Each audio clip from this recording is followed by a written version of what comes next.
Anti corruption બ્યુરોની ટીમે ભાટપોર ખાતે આવેલી જીઆઈડીસીની રિજનલ ઓફિસમાં 50,000ની લાંચ લેતા નાયબ કાર્યપાલક ઇજનેરને ઝડપી પાડ્યો હતો।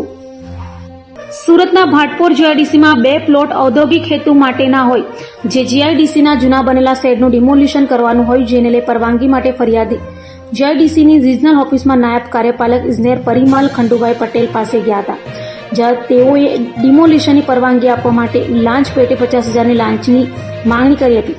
જેને લઈ ફરિયાદીએ એસીબીનો સંપર્ક કરતા એસીબીએ નાયબ કાર્યપાલક ઇજનેરને તેમની ઓફિસમાં 50,000ની લાંચ લેતા રંગે હાથ ઝડપી પાડતા ભ્રષ્ટાચાર કર્મચારીઓમાં ફફડાટ વ્યાપી ગયો હતો। ગત રોજ એસીબીની ફરિયાદ મળેલી કે ઈચ્છાપોર ભાટપોર મુકામ જીઆઈડીસી મુકામે ફરિયાદીના 2 પ્લોટ હોય, એમાં શેડનું બાંધકામ હોય, એ શેડના બાંધકામનું ડિમોલિશન કરવાના અવેજ પેટે જીઆઈડીસીમાં ફરજ બજાવતા નાયબ કાર્યપાલક ઇજનેર પરિમલ ખંડુભાઈ પટેલ નાઓએ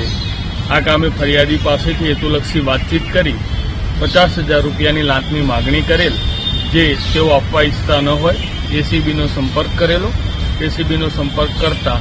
તેઓ વિરુદ્ધ છટકાનું આયોજન કરેલું,